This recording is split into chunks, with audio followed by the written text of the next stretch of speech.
Bonjour à tous. Alors, on va attendre quelques petits instants avant de commencer. J'espère que ça se passera mieux que la semaine dernière. Il n'y a pas de raison. Euh, Écoutez, merci d'être là. Donc aujourd'hui, ou la dernière fois, je voulais parler d'un sujet qui tourne alors, autour de GitLab, mais pas que, autour aussi du service Civo Cloud. Civo Cloud, c'est un Kubernetes as a Service, mais qui s'appuie sur du K3S, donc qui est une, euh, une, comment ça s'appelle, une distribution Cube allégée et qui marche super bien. Si vous voulez apprendre Cube, c'est super. Salut Arnamur.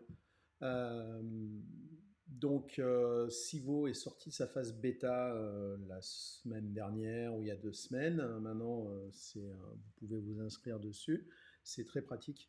Je vais donc vous en parler. Et puis, la dernière fois, ça m'a sauvé la vie pour un workshop où on faisait un workshop GitLab avec différentes personnes et notre plateforme de démo a eu des soucis au niveau du runner et j'ai eu la possibilité de monter un cluster et de mettre un runner GitLab dessus super rapidement et du coup ça nous a sauvé le workshop. Donc je me suis fait des scripts pour pouvoir reproduire ça directement, voire même n'utiliser le workshop qu'avec cette plateforme finalement. Enfin notre plateforme de démo, mais mettre des runners sur Civo. Du coup, je vous montre d'abord comment ça s'appelle. Je vous montre d'abord Civo. Alors, il faut que je vous partage mon écran, ce sera mieux. Hop là, c'est pas du tout ce que je voulais partager.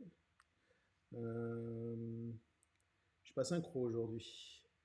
Je suis pas synchro. Alors, ça me partage. Moi, je voudrais juste l'application courante. Voilà, excusez-moi. Donc, je me log sur Civo pour vous montrer. Quand vous arrivez sur Civo, là, je suis directement sur mon compte, hein, mais vous pouvez très facilement créer un nouveau cluster. Je peux aller au bout parce que après, je vais le créer avec du script, mais vous donnez un nom à votre cluster. Vous lui dites combien d'instances vous voulez, combien de nodes. Et ensuite, vous choisissez la taille. Euh, Vous payez à l'heure, donc c'est pas excessif à l'heure, surtout quand vous avez des besoins ponctuels. Vous pouvez installer, alors de base il y a Trafic qui est installé et je pense Metrix aussi. Vous pouvez installer directement des applications très facilement, juste au clic. L'avantage c'est que Civo fait une CLI qui vous permet de le piloter, on va dire, via script, ce qui est beaucoup plus pratique. Enfin, ça dépend de ce que vous avez à faire. Et vous cliquez sur Create Cluster et au bout de entre 1 et 2 minutes, 3 minutes, on va dire, vous avez un cluster qui fonctionne, qui est opérationnel. Donc, et pas besoin d'être un cadre en cube. Alors, ça aide quand même d'en avoir fait un peu avant de comprendre les bases, mais par contre, à CTP, c'est super pratique. Donc, je vais vous parler maintenant de mon script. Alors, je me suis créé un script, enfin un projet que j'ai appelé Civotool. Alors, est-ce que je l'agrandis un peu? Ouais, ce sera mieux. Qui contient un Dockerfile. Alors, ce Dockerfile, à quoi il me sert? C'est juste à avoir la CLI de Civo dans un container et aussi d'avoir kubectl parce que je vais en avoir besoin pour mes scripts. Là, vous voyez que je lui mets le type de distribution dont j'ai besoin. C'est parce qu'en fait, j'avais fait mes premiers essais sur un Raspberry Pi, donc il me fallait une architecture de type ARM. Et sachez que ça marche très bien. Ce Dockerfile, je vais l'utiliser qu'une fois. C'est-à-dire pour construire mon image, et mon image, après, elle est dans ma registrie, donc j'en ai plus besoin. Je vous montre quand même le script, une partie du script. Donc en fait, j'ai un job, tous mes jobs sont manuels. J'ai un job ici qui me permet avec Canico de me construire une image Docker avec l'ensemble de mes outils. Donc si je veux rajouter des outils, j'aurais plus qu'à modifier le Dockerfile, cliquer sur ce job-là et ça va me reconstruire l'image qui est disponible. Hop, je suis perdu. Dans ma container enregistrée directement sur mon projet. Donc qui est ici. Donc voilà, j'ai ma petite image que je peux utiliser dans tous mes scripts de CI. En tout cas, dans celui de ce projet, je m'en sers. Excusez-moi. Alors, mon script de CI, qu'est-ce qu'il fait? Alors, il y a des variables dans lesquelles je vais définir le nom du cluster, sa taille. Donc ça, c'est des tailles qui sont fournies par Civo. Le nombre de nodes, la région. Alors pour l'instant, vous pouvez, il y a NY, j'imagine que c'est New York, enfin en tout cas États-Unis et Europe, à Londres, si je ne dis pas de bêtises. Je crois que le siège de Civo est à Londres en plus. Donc l'image, je vous en ai parlé, je l'utilise qu'une fois. Ensuite, j'ai un job pour créer mon cluster. Donc j'utilise l'image avec mes outils. Et après, j'utilise la Civo CLI en lui passant ma clé Civo, ma clé d'API. Ensuite, en lui disant, eh ben, écoute, je voudrais que tu me crées un cluster de telle taille avec tant de nodes sur telle région. Le wait, c'est pour que le job lâche pas l'affaire tant que c'est pas terminé. J'ai ensuite un autre job que j'utilise pas forcément, mais c'était pour avoir un exemple de, une fois que j'ai mon cluster, comment je passe des commandes à mon cluster avec kubectl. Donc là, en fait, je réutilise ma clé d'API. La CLI Civo me permet de récupérer la config du cluster. Donc là, je la mets dans un fichier YAML. Je fais un export kubeconfig vers mon fichier et ensuite je peux utiliser kubectl et lui passer différentes commandes. Le job kubeconfig fait à peu près la même chose, c'est juste que en fait, il me sert à récupérer la config du cluster et après il va me créer des variables d'environnement, des variables de CI dans lesquelles je vais enregistrer la valeur des comment ça s'appelle, du fichier de config. En fait, plutôt que de les mettre dans un artefact que à la limite tout le monde pourrait downloader parce que mon projet est public, là je les mets dans des variables de config, il n'y a que moi qui peux les lire. Donc c'est l'API de GitHub qui permet de me créer une variable, je vous montrerai, que j'appelle kubeconfig_file dans lequel je mets le contenu du kubeconfig. Je vais config. Ah, décidément aujourd'hui c'est pas simple. J'ai un job que j'appelle GitLab intégration, ça va me permettre de faire le lien ensuite, si on a le temps, une fois qu'on aura mis en place le cluster, de faire le lien entre GitLab et le cluster pour pouvoir y installer le Kubernetes Executor. Donc c'est un Kubernetes Executor, c'est une espèce de papa runner ou de maman runner qui en fait pop des runners à la demande en fonction des jobs qu'il y a à faire. Et là aussi, pour cela, je vais avoir besoin du certificat et du secret du cluster. Et je les mets dans des variables d'environnement qui me serviront après, moi, à faire le setup. Le setup, on le fera à la main. Mais dans quelques temps, ça va changer. Je vais vous expliquer. Qu'est-ce que je fais aussi? Je fais un kubectl apply de GitLab admin service-account.yaml. En fait, c'est pour créer un service GitLab account sur le cluster qui permettra après d'utiliser des applications GitLab côté cluster. Et les deux autres jobs servent à supprimer mon cluster et à supprimer les variables d'environnement que j'ai créées. Je vais juste aller vérifier que je les ai bien supprimées, les variables d'environnement, déjà. Ah, mais il y a Canoa aussi. Salut.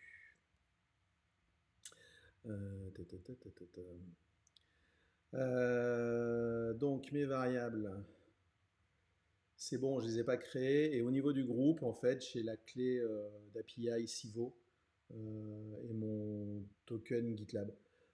Le reste, c'était pour d'autres démonstrations. C'était pour encore la démonstration d'avant. Donc, la dernière fois, ça a planté quand j'ai voulu lancer le pipeline. Alors, on va lancer le pipeline. Enfin, c'est pas quand j'ai lancé le pipeline que ça a planté, c'est quand j'ai voulu créer un cluster. Un petit souci. Mais les gars de Civo sont super cool, ils donnent vachement d'infos sur ce qu'ils font, c'est vraiment bien. Donc je vais l'appeler Choui Demo. Je vais le laisser en large. Je vais être royal, je vais mettre 3 nodes. Je vais le laisser sur la zone New York. J'ai testé ce matin, ça marchait bien. Alors la dernière fois aussi, mais on va voir ce qui va se passer. Et je lance le pipeline. Alors ça va prendre forcément un petit peu de temps. Créer l'image de cœur, j'en ai pas besoin. J'ai juste besoin de créer mon cluster.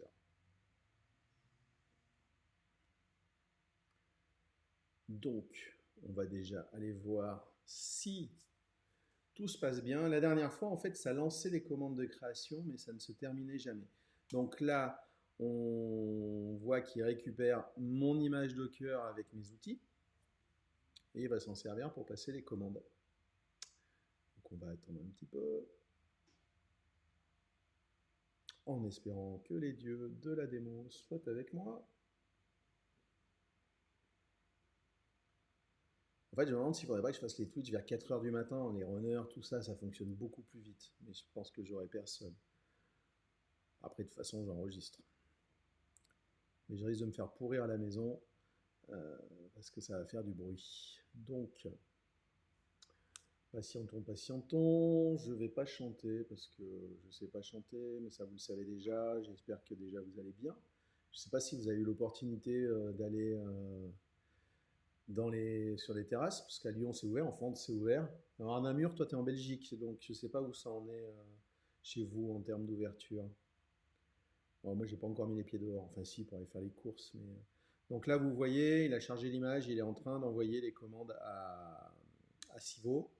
Et ben on va aller faire un tour chez Civo pour voir ce qui se passe. Donc je vais faire un refresh.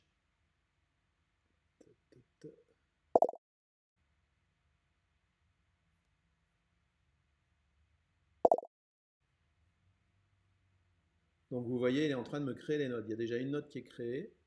C'est en train de se créer. C'est plutôt rapide en fait. C'est ça qui est sympa aussi. Donc toi, à Canoa, tu es allé boire un... Il y avait beaucoup de monde ou c'était ça l'année dernière quand ça avait rouvert. J'étais allé au Cordelier, j'étais effrayé, quoi. Les gens étaient agglutinés les uns contre les autres, les serveurs avaient lâché les masques. Du coup, un peu, j'étais pas à l'aise, mais bon. Donc mon cluster est en train de se créer, on va attendre un petit peu.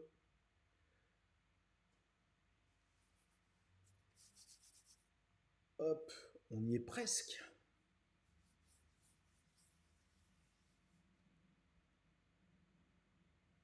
Donc quand vous utilisez la CLI, il y a moyen de dire les applications que vous voulez installer aussi, bien sûr, ou que vous ne voulez pas installer. Voilà, alors, normalement mon cluster est prêt. Alors il y a souvent un décalage. Non, il n'y a pas de décalage, tout va bien, super. Donc ce qu'on peut faire, c'est retourner sur le pipeline. Euh, on va pas lancer on va pas lancer comment ça s'appelle le job 2 parce que il n'a pas d'intérêt pour la démo. Donc ouais, il y avait pas mal de monde, mais la police était là pour faire respecter les consignes. Eh ben écoute, pas plus mal. Euh, alors, je m'égare.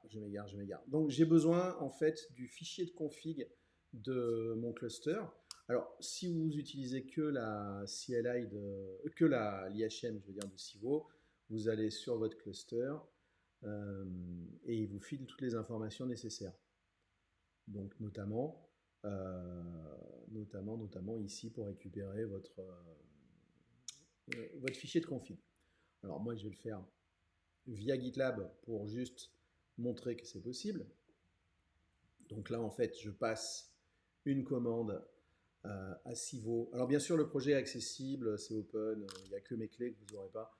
Je passe une commande à Civo pour récupérer le fichier de config. Je me suis laissé un VS Code ouvert derrière, comme ça je vais montrer en local en lançant un KS9 que je suis connecté au cluster. Donc normalement, il n'y en a pas pour trop de temps.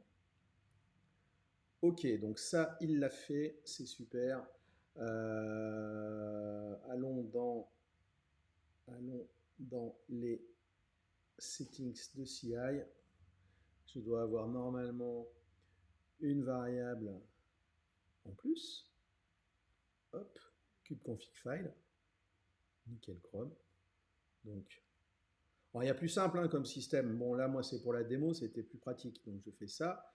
Je récupère mon config file. Je vais sur mon VS Code. Je lui copie-colle donc ce que j'ai fait. Hop, j'enregistre. Et si je lance un K9S, normalement, je devrais pouvoir me connecter à mon cluster à distance. Ça me permettra de voir un petit peu ce qui se passe. Hop, alors, pourquoi il ne m'affiche pas les pods? Shift 0. Oui, voilà. Donc voilà, il a mis tout ça. Donc, vous voyez que j'ai bien, je vous disais que j'avais la partie métrique serveur, j'ai la partie trafic, d'autres trucs qui correspondent à Civo, au node, tout va bien. Donc maintenant, j'ai besoin d'informations pour connecter, on va dire, mon cluster à mon GitLab. Enfin, à mon GitLab, à GitLab, à mon groupe GitLab, parce que là, je suis sur gitlab.com. Vous pouvez faire ça sur des GitLab, bien sûr, on-prem, hein, il n'y a pas de souci. Donc, il faut que je retourne sur mon pipeline. Hop. Hop là. Et je vais aller générer donc, enfin appliquer le fichier là pour le GitLab Admin Service, récupérer mon certificat, récupérer le secret et normalement ça devrait suffire pour faire mettre en place l'intégration. Donc on attend un petit peu. Alors j'aurais pu faire ça tout dans un seul job et j'aurais moins d'étapes, mais j'aime bien séparer par morceaux, après c'est plus facile à réutiliser, c'est plus facile pour expliquer aussi.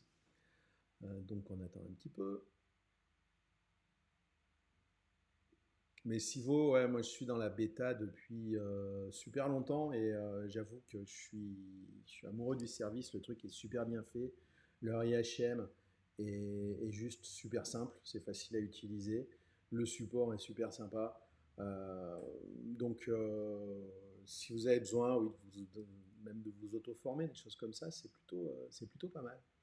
Donc, normalement, je dois avoir plusieurs variables, voilà, qui sont mon secret, mon certificat, quelques informations et le cube config file. Donc, je vais mettre en place l'intégration. Un cluster dans GitLab, vous pouvez le rattacher à un groupe ou un sous-groupe ou un projet. Et si vous êtes sur du GitLab on-prem, vous pouvez mettre le cluster, le rattacher directement à l'instance principale. Moi, je vais le rattacher à mon groupe. Donc, je vais aller dans Kubernetes. Hop. Je vais lui dire que je veux m'intégrer avec un cluster. Alors, de base, par défaut, il vous propose GKE et EKS. Moi, je vais faire cluster existant. Je vais l'appeler Chewy Demo. Alors, même s'il a un nom différent de votre cluster, c'est peu importe. Hein, là, c'est de l'affichage. Alors, il me faut l'URL pour l'API. Donc, je me suis mis ça quelque part. Hop. Ça rame quand ça stream, c'est hallucinant. Il me faut le certificat. Donc, je vais aller le chercher là-dedans. Alors, c'est pareil, dans le script de CI, hein, vous avez toutes les commandes pour récupérer toutes les informations. Donc, comment récupérer le certif et tout ça. Hein. C'est comment enfin, le générer. Il est généré à partir du fichier de config. Hein. Donc, je mets le certificat ici. Ensuite, j'ai besoin de mon token, donc qui est lui aussi dans une variable. Hop, hop, hop. Alors, si j'avais pas eu à rendre le projet public, j'aurais mis tout ça dans un projet privé et je n'aurais pas utilisé de variable d'environnement, mais plutôt des artefacts pour downloader les trucs. Alors, il est possible aussi de créer via des Helm charts directement l'intégration, de la mettre en place, hein. Ça ne se fait pas forcément à la main, mais je voulais vous montrer à la main comment ça marchait. Et du coup, il n'y aurait pas toutes ces manips-là que je fais comme ça. Donc, je vais dire ajouter le cluster Kubernetes. Il a besoin. Ah oui, ça c'est pour. Mince, je sais pas. J'ai déjà oublié le. J'ai déjà oublié l'IP de mon cluster. Hop.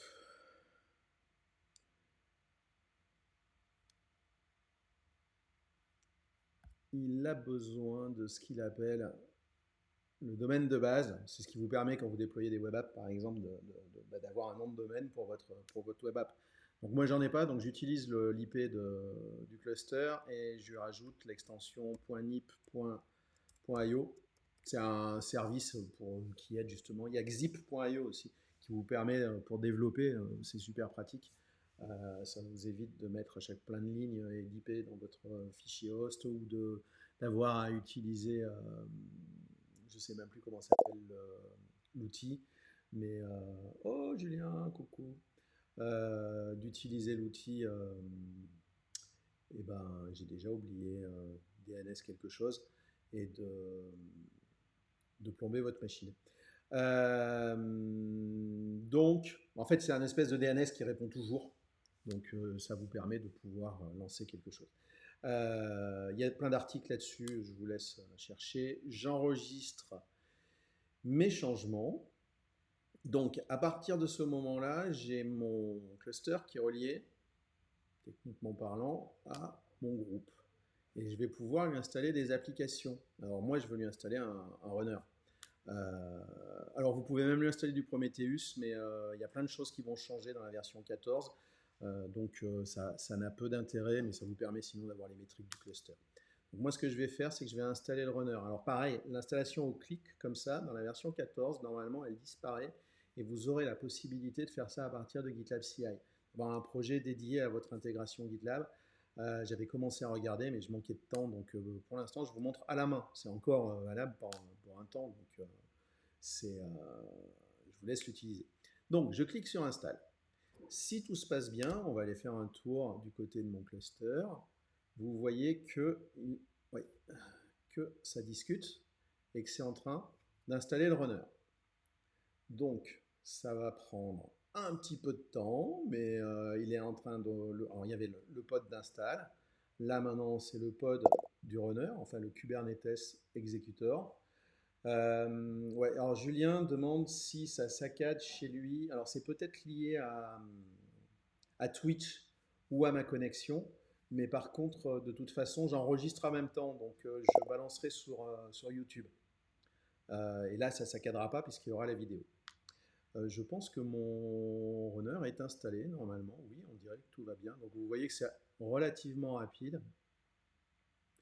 Ouais, il est installé. Ça veut dire que maintenant, si je me crée un projet, quelle heure il est? Oui, j'ai le temps de vous montrer. Je vais vous faire deux démos. Si je me crée un projet, je vais l'appeler. Je vais l'appeler, je ne sais pas comment. Alors déjà, il faudrait qu'il me rende la main. Créer un projet. On va l'appeler Hello Démo. Je le mets en public. Hop, je crée un projet. Excusez-moi. Je vais dans les settings de CI. Hop. Je vais vérifier juste les runners. Ce que j'ai.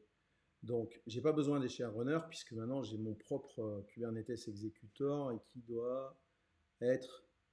C'est celui-là. Donc, vous voyez, j'ai fait plein de tests avant quand même. Qui est celui-là. Donc, maintenant, si je vais dans mon projet, hop, que je vais lui rajouter un fichier de CI. Je ne sais pas parler aujourd'hui, c'est une catastrophe. Donc, on va lui rajouter un fichier de CI. On va prendre, il y a un template tout simple, bash, hop, comme ça. Et on commit Alors déjà, pour l'instant, je suis allé plus loin que la démo de la dernière fois. Donc, souhaitons que ça se passe de la même façon. Donc, on voit que j'ai un pipeline qui s'est créé et qui a commencé. Donc, s'il a commencé, on voit qu'il est bien en train d'utiliser le Kubernetes Executor, donc c'est bon signe. Voire même le pipeline est déjà fini, ça a été fichtrement rapide. Bon, après, j'ai collé un cluster avec 3 nodes. Je crois qu'il a combien de RAM, je ne sais plus, 8 gigas. Voilà, donc vous voyez ici, en fait, bon, c'est allé vite, mais il a créé des pods au fur et à mesure qu'il en avait besoin. Mais je vais vous montrer ça avec un autre déploiement. Ça sera plus parlant. Et ça a été trop rapide, en fait, pour une fois. Donc, je retourne. J'ai un projet de démo qui déploie une web app sur Cube. Ça doit être celui-là. Alors, je ne suis pas un spécialiste de Cube, donc mes scripts de déploiement sont, comment on dit, perfectibles. Mais l'essentiel, c'est que, un, ça fonctionne, deux, que ça soit compréhensible, et trois, que vous puissiez le reproduire. Donc, j'ai une appli au hasard, Node.js. Alors, je ne savais pas que Julien se connecterait aujourd'hui, sinon j'aurais fait du Vertix,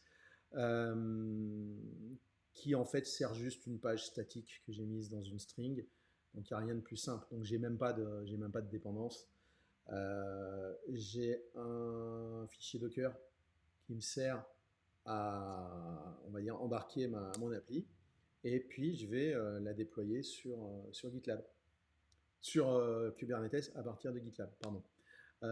Donc j'ai des variables d'environnement, mais ça c'est pour ma tambouille, hein, pour dire quel est le port du container et le port exposé.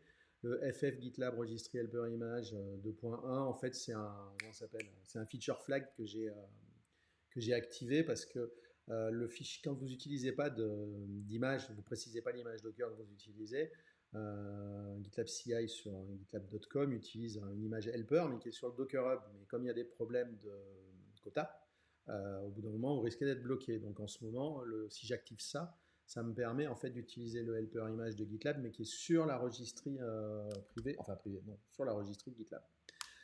Ensuite, j'ai quelques petits modules que je vais réutiliser dans mon code. Donc j'en ai un que j'ai appelé Settings, qui pointe vers l'image que j'utilisais tout à l'heure, donc avec mes... alors, c'est peut-être pas la même, c'est une autre, mais en fait c'est une image Docker avec kubectl dedans. Et puis, j'ai un module de déploiement et un module de suppression. Alors, que font mes modules? Ils s'appuient sur un template qu'on va aller voir, qui s'appelle webapptemplate.yaml. Il utilise envsubst que j'ai installé dans mon image Docker. Donc ça me permet en fait de substituer la valeur des variables. Enfin, quand vous avez le nom des variables d'environnement dans le fichier YAML, il le trouve et il met la valeur qu'il y a dans la variable d'environnement à la place. Et il me crée du coup un manifeste de déploiement spécifique à mon déploiement. Du coup, il fait un apply de ce que j'ai généré et il fait un scale si je lui ai dit que je voulais plusieurs réplicas. Je ne sais plus où je l'ai. Ah bah oui, je suis bête. Donc j'ai un premier job qui me permet de builder mon appli dans un container Docker. Donc je fais ça avec Canico parce que c'est plus facile. Et ensuite, je déploie mon application sur mon cube, enfin sur mon cluster. Donc là, en fait, mon image, je dis utilise, je fais référence en fait au module Cube Settings et à la clé image. C'est ce que j'ai mis ici.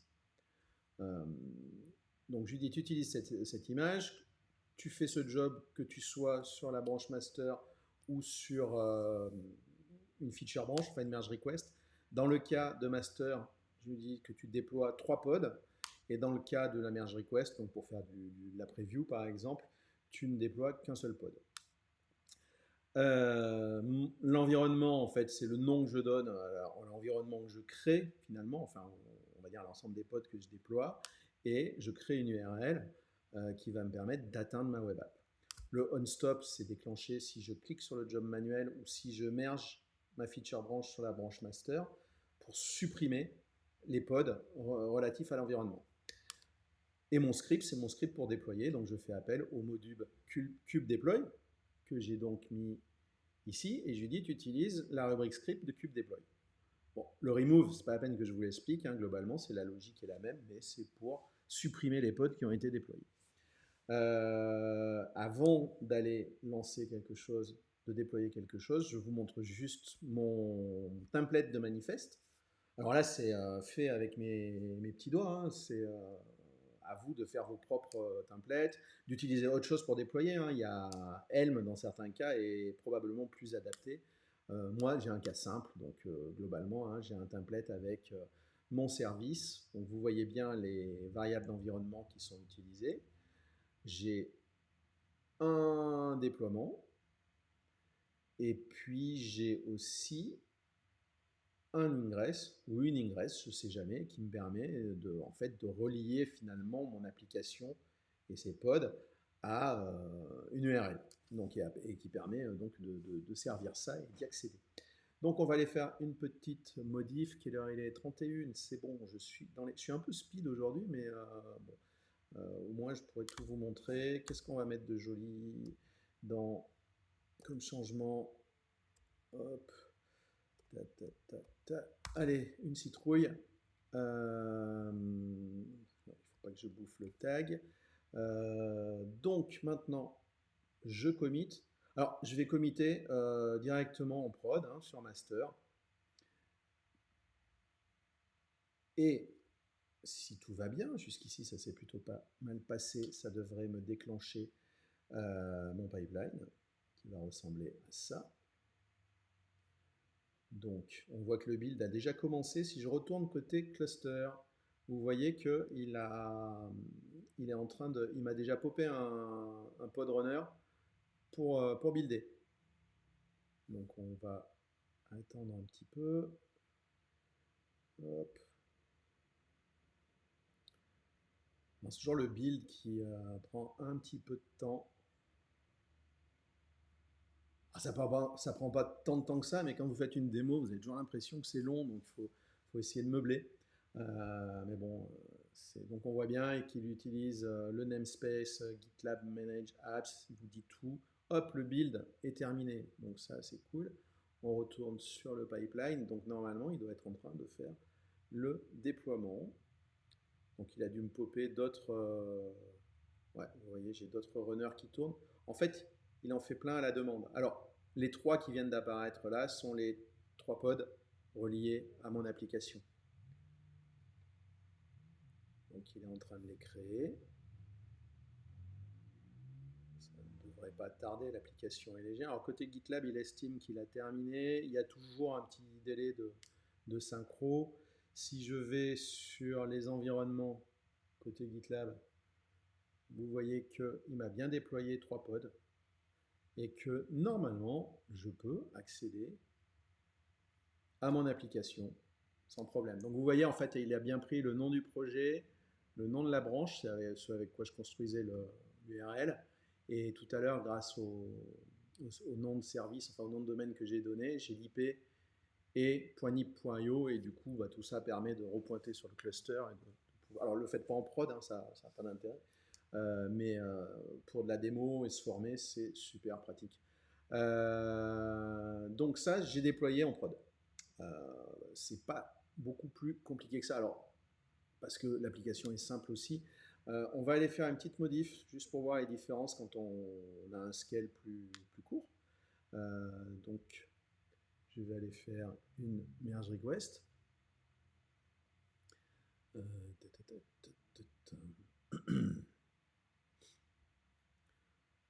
va aller faire une super modif. Et à la place, on va mettre un panda. Hop, un panda. Cette fois-ci, je fais ma merge request. Je vais l'appeler panda feature. Et je commit. Donc globalement, il va se passer à peu près la même chose. Donc, je crée ma merge request.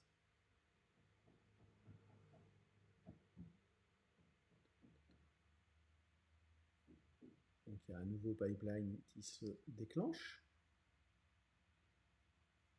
Donc pareil, build, forcément.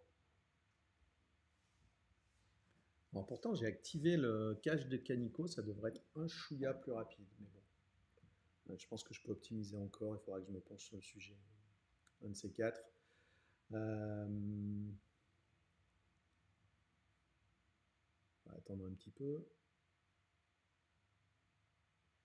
Donc le build est terminé, donc le déploiement doit être en cours. Voilà. Le remove, il est manuel, ou il peut se déclencher automatiquement si je fais un merge en fait. Ah mince, je suis là. Donc, vous voyez que j'ai mes 3 pods sur master et mon pod sur Panda, puisque je lui avais dit que quand je faisais une merge request, c'était juste un pod. Donc si je retourne sur par exemple les environnements, et j'ai bientôt fini, s'il y en a qui n'ont pas encore mangé et qui ont faim. Voilà, donc j'ai mon environnement sur la prod avec mes 3 pods et j'ai mon environnement de test lié à ma feature branch avec un seul pod. Je peux aller vérifier que j'ai bien mon panda. Bon, là, pour l'instant, j'ai rien du tout. Alors, c'est ou un problème de refresh ou j'ai fait une grosse bêtise dans mon code. Donc, sur la prod, j'ai toujours ma citrouille. Et qu'est-ce que j'ai fait comme bêtise sur la prod? On y retourne. Bon, bah, finalement, heureusement que j'ai speedé parce que comme ça, je peux corriger.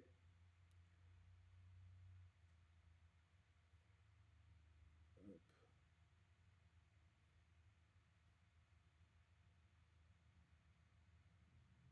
Ça, c'est index. Et ben, j'ai fait comme tout à l'heure, j'ai bouffé mon tag.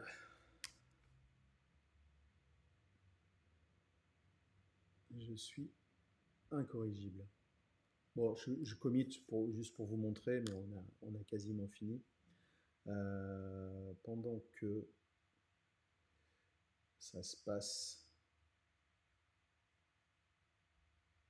on va attendre un petit peu le temps que ça build. En attendant, ah oui, si, je voulais vous expliquer que dans quelques temps, il faut que je finisse mon tooling, mais je vais arrêter un temps le streaming de démo comme ça, et je vais organiser des mini workshops. Je pense avec 10 ou 20 personnes sur inscription. Donc je suis en train de penser à tout le process d'inscription où je ferai des petits exercices pour apprendre à utiliser GitLab CI. Donc il y aura, au début, ça sera niveau 0.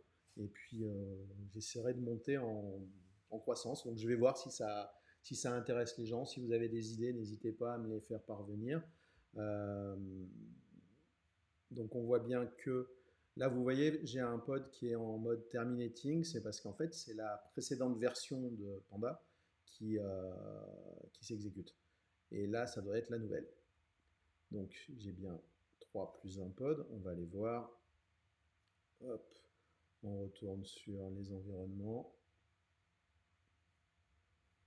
Donc cette fois-ci, je devrais avoir... Alors vous voyez, j'ai 2 instances parce qu'en fait, il y a l'ancienne version qui est en train de mourir et la nouvelle version.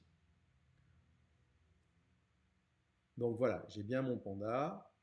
Et si je rafraîchis la prod, j'ai bien ma citrouille. Donc on va faire une... Est-ce que j'ai... Oui, voilà, j'ai bien ma citrouille. On va faire une dernière étape, c'est que je vais merger sur master, juste pour vous montrer que ça supprime bien les pods, enfin le pod de Panda, enfin de la merge, lié à la merge request, et que ça redéploie la branche, la branche master, sur la branche master. À partir de la branche master, je vais y arriver. Je pense que je vais aller faire une sieste après en fait.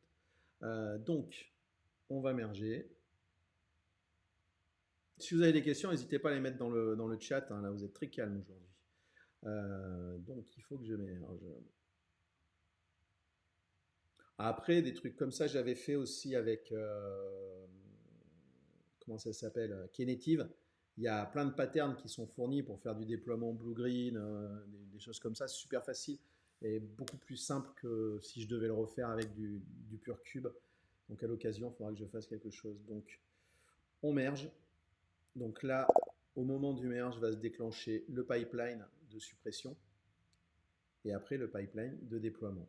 Si je vais sur le pod, vous voyez, voilà, il est en train de supprimer ma branche de démo, enfin mon pod de démo.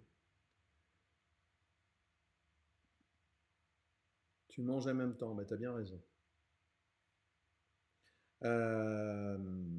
Donc, il l'a terminé. Je pense qu'il va déployer. Il n'a pas tout à fait fini, mais il va pas tarder à déployer les autres applications.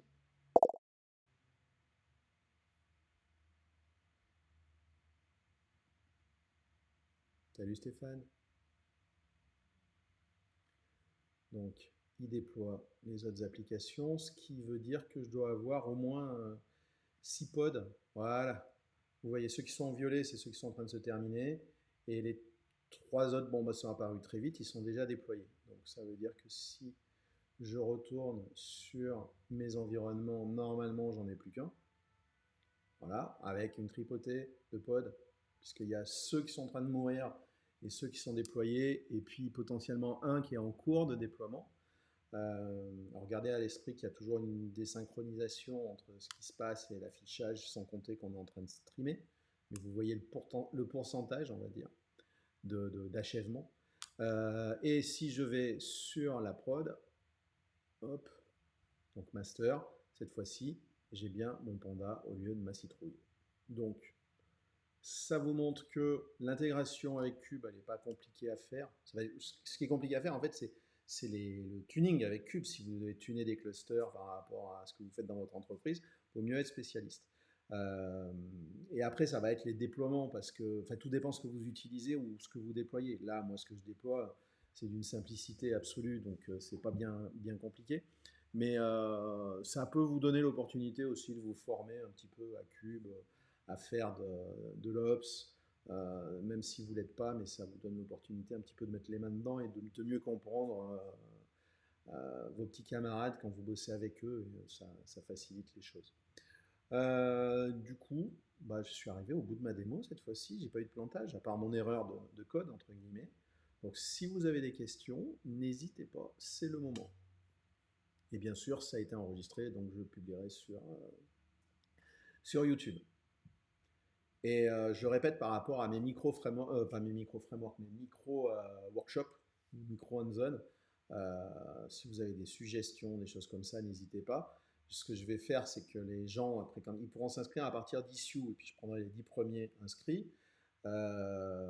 Ensuite, ils auront accès à tout l'exercice que je fournirai à partir de CodeLab et que je publierai sur une GitLab Pages. Et chaque personne dans le groupe du workshop aura un sous-groupe à elle avec un ou des projets sur lesquels elle pourra faire ses manips. Donc je suis en train d'essayer de faire le tooling pour un peu automatiser tout ça et pas le faire à la main. Et puis on verra comment ça se passe. Je ferai ça. Je vais d'abord, la première fois, je vais le faire avec du Zoom pour avoir vraiment une réelle interaction avec les personnes et éventuellement tenter de les aider si elles ont un blocage. Et puis on verra. Alors je sais qu'il y a des personnes qui n'ont pas Zoom ou qui n'aiment pas Zoom, mais pour des workshops en remote, il y a réellement que ça qui fonctionne très bien, je trouve. Sinon, ouais, l'objectif du workshop, ce sera de faire vraiment des trucs courts, de ne pas dépasser 1 heure, donc de ne pas être trop ambitieux sur l'exercice. Ils seront réutilisables. Je ferai probablement un Twitch même pour expliquer après comment j'ai fait mon tooling, mon process et tout ça. Et puis en fonction des retours, des feedbacks, je, je, comment on dit, je ferai peut-être des workshops où, avec moins d'interaction, parce que Twitch. Donc Stéphane me demande si j'ai prévu d'expliquer comment je vais mettre tout ça en place. Ouais, ouais, ouais. Je mets tout ça en place. Alors je le ferai sur gitlab.com hein, de toute façon, et j'utiliserai essentiellement les runners de gitlab.com. Il y aura probablement un workshop où j'expliquerai comment, je vais y arriver, comment installer un runner sur votre propre machine. Alors, Je vais juste départager mon écran. Hop, donc ça, vous voyez que ma bouille. Euh, Akanoa me dit que Jitsi, ça marche très bien. Ouais, mais je crois qu'il faut que j'héberge quelque chose, ou à moins qu'il y ait des instances hébergeables. J'avoue que j'ai un peu plus confiance en Zoom, mais en termes de support à la charge. Mais écoute, j'essaierai Jitsi, je regarderai, je jugerai. Peut-être que je tenterai de streamer le workshop en même temps, mais je ne sais pas si ça a beaucoup d'intérêt. On verra. Mais voilà. Donc aujourd'hui, pour la partie Cube, c'est fini. Je referai peut-être un autre stream sur Cube quand il va avoir les nouvelles versions là, pour faire l'intégration et pour expliquer. Il faut d'abord que j'apprenne à m'en servir. Et puis je tente les workshops quand j'aurai fini mon tooling. Donc j'ai pas mal de trucs en cours. Donc la semaine prochaine, à mon avis, ça risque d'être dur, mais je vais pas tarder à le faire parce que j'ai vraiment envie d'essayer. Et puis voilà, donc après, même si le premier va être super simple et que vous connaissez déjà, à la limite, venez, ça peut, je pense, ça vous permettra peut-être de me faire du feedback et donner des idées. Du coup, bah écoutez, c'était bien sympa de vous voir passer. À ceux qui n'ont pas encore mangé, je vous souhaite un très bon appétit. Sinon, bon après-midi, bon week-end prolongé. Moi, j'ai de la chance, je commence ce soir. Et puis, je vous vois très bientôt. Je publie la vidéo dans la journée ou demain. Vous savez me joindre sur Twitter si vous avez des questions. Certains ont mon mail aussi, donc bon, n'hésitez pas. Donc, je vous dis salut et à très bientôt.